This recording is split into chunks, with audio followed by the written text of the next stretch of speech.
गोष्टी पण आपण या बाबतीत नियमाचे पालन काय पद्धतीने असं काय नियोजनच नाही मिळत आम्हाला. आम्ही करतोय ते आमच्या पद्धतीने. काय करायला पाहिजे तुमचं? आमच्या नॉर्मल पोलीस असतात त्यांच्याबद्दल मग बोला की त्यांनी तुम्हाला काय सहकार्य करायला पाहिजे. आम्ही केंद्र साहेबाची DYSP साहेब इथले साबळे साहेब आहेत, APS साहेब आहेत, ते पण मित्रमध्ये आम्ही एकाच गावचे साताऱ्याचे. तर त्यांच्याशी पण बोललो मी, काय प्रॉब्लेम. मी कंटिन्यू येत नाही तर आमच्या ऑफिसर असतात, साबळे साहेब तर कंटिन्यू इथंच आहेत. नक्कीच. मग त्यांना काय तुम्ही डायरेक्ट येऊन भेटायचं. काही गोष्टी डायरेक्ट येऊन भेटल्याने कसं समजतं काय, एखाद्या अधिकाऱ्याबद्दल एखाद्या कर्मचाऱ्याबद्दल माणसाबद्दल रोष असतो, पण जेव्हा पर्सनली जेव्हा तुम्ही एखाद्याला जाऊन भेटा हो ना. या गोष्टी पर्सनल नाही आहेत, पण वैयक्तिक कधी आम्हाला कोणी प्रॉब्लेम दिलेत ना त्यावेळेस तुम्ही आम्ही ग्रामीण भागातून आम्ही दिव्यांग वगैरे आणि आमच्या कुठेचे प्रॉब्लेम कुठेवाले जे आहेत ना दिव्यांग त्या बाबतीत कधी कधी होतात चर्चा आणि आमच्या आपसात होतात.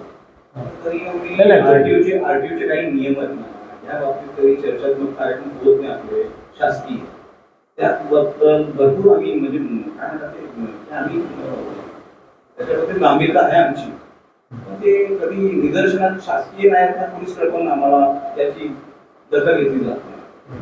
बऱ्याचशा गोष्टी आहेत आणि हा विषय कितीही पॉलिटिकली जर बसले असतील ना तरी पण त्यांच्या पॉलिटिकल नाही, हा प्रोग्राम पॉलिटिकल नाही. पॉलिटिकल नाही. एक मिनिट.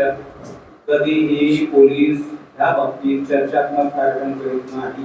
आम्ही सगळ्यांशी